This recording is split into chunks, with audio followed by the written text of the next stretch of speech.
पर पहले तो उसने तनिक ठहर कर अपनी थकावट दूर की।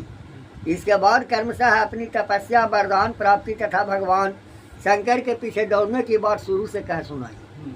श्री भगवान ने कहा, अच्छा ऐसी बात है, तब तो भाई हम उसकी बात पर विश्वास नहीं करते। आप नहीं जानते हैं क्या, वह तो 10 प्रजापति के श्राप से पिशाच भाव को प्राप्त हो गया है। आजकल वही प्रेतों और पिशाचों का सम्राट है। दानवराज, आप इतने बड़े होकर ऐसी छोटी छोटी बातों पर विश्वास कर लेते हैं। आप यदि अब भी उसे जगत गुरु मानते हो और उसकी बात पर विश्वास करते हो तो झटपट अपने सिर पर हाथ रखकर परीक्षा कर लीजिए। दान शिरोमणि, यदि किसी प्रकार शंकर की बात असत्य निकले तो उस असत्यवादी को मार डालिए, जिससे फिर कभी वह झूठ न बोल सके। परीक्षित, भगवान ने ऐसी मोहित करने वाली अद्भुत मीठी बात कही कि उसकी विवेक बुद्धि जाती रही। उस दुर्बुद्धि ने भूल कर अपने ही सिर पर हाथ रख लिया।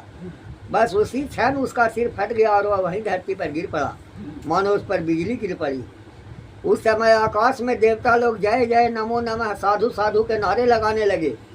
पापी बिरकासुर की मृत्यु से देवता, ऋषि, पितर और गंधर्व अत्यंत प्रसन्न होकर पुष्पों की वर्षा करने लगे और भगवान शंकर उस विकट संकट से मुक्त हो गए।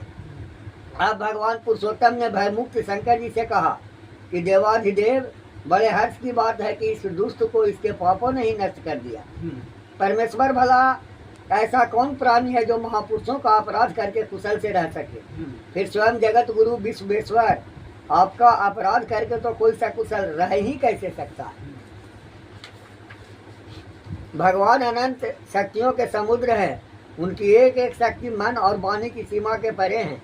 वे प्रकृति से अतीत स्वयं परमात्मा हैं।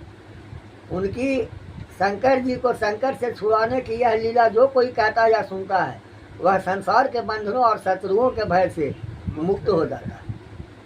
इति श्रीमद्भागवते महापुराणे पारमहंस्या संहितायां दशम स्कंधे उत्तरार्धे रुद्रमोचन नामा 88वां अध्याय अठय कोनन 32वां अध्याय कैसा कहता है का मरे हुए ब्राह्मण बालकों को वापस लाना।